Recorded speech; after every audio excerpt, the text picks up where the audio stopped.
not sure what to expect here. I'm pretty excited. I'll be grabbing the torch in a couple minutes when I get it all spread out nicely where I want it, and seeing what I can do with that to bring out some of this.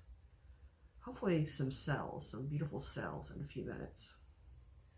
So sorry, tilting away from you there for a second. Trying to sit her back up for a moment as I get ready to tilt to the corners. I like having that underneath layer of gesso on there because it really helps the paint to glide around more freely. It doesn't get stuck in the little grooves of the canvas. I'm loving this color combination, by the way.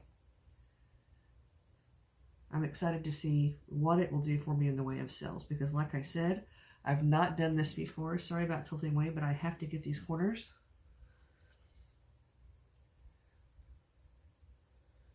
And I do like it to go down the sides because I like it to be sort of a 3D look.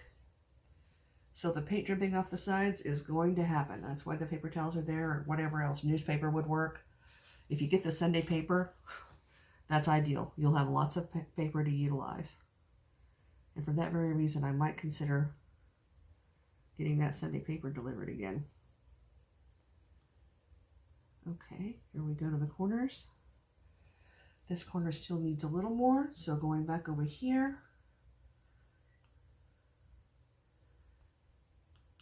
We're still getting some sliding, and I'm liking that.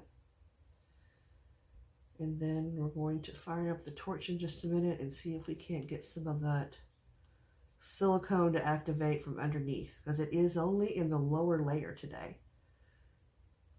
So this is what I'm really curious to see. I'm still kind of new to this, but I'm loving what I've created so far. Some of it has been what I would call more successful than others. But when you're learning, there really is no failing. It's just part of the process. So I'm going to dab this just a little bit to get it to pull over here to this corner. Pretty happy with that. Okay, so we have a lot of interesting things going on here. I'm going to grab a paper towel and wipe my hands off because they are absolutely messy. I should have anticipated this and put my gloves on, but I guess I was so excited about doing my first video that I just lost track of what I was doing and wanted to get right into the painting. So don't be like me. My gloves are literally right here beside the paint tubes, and still I forgot them. All right, so some of the wet paint off of my fingers, at least, and put to the side here. Now let's see what we can do to get this livened up with some wonderful cells popping out. Let me grab the torch. It's right over here. Pardon me for a moment. Let it step out of view. Now here it is. Again, I'm not sure quite what to expect, so we'll be learning this together today. So here's my torch. It's just a basic little torch. You refill it when you need to. I got this off of Amazon, about 20 bucks or so.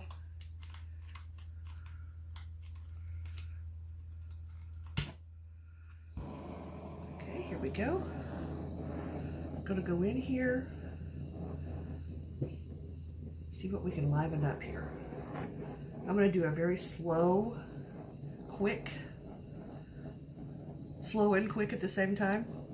Just passing over, popping the bubbles and starting those cells to forming. And I can already see, oh yeah, I can already see we have cells forming here. And that is what I'm after.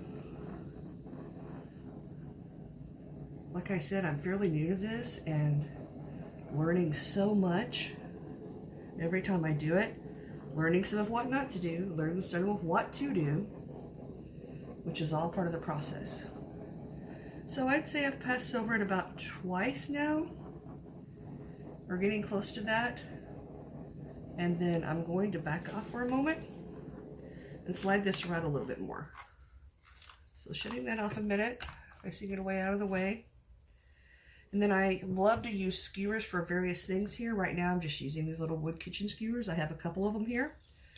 I wipe them and reuse them a while. They're very handy. And I'm going to be tilting my canvas a little bit, this way and that, to do a little bit more moving. Once you get it warm, it moves a little bit more. I've got a couple of areas I still want to get covered here. So sliding that around just a wee little bit.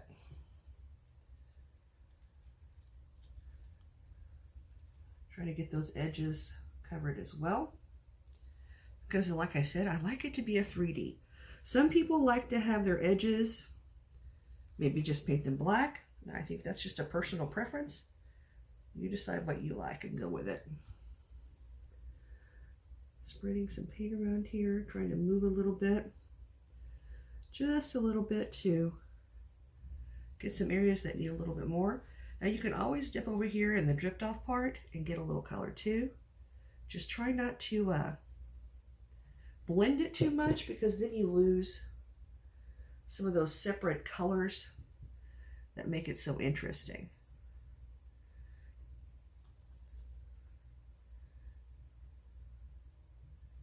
But I do want to make sure the corners have something on them, so each of them are getting a little attention right now.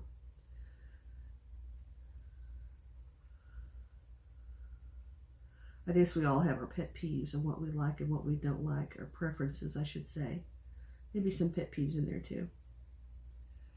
Now I can't see the front edge, so I'm going to scoot around there real quick and take a look and see what's going on up there. And, you know, part of it is trying not to screw things up while you're trying to fix them. Got to pay attention to that.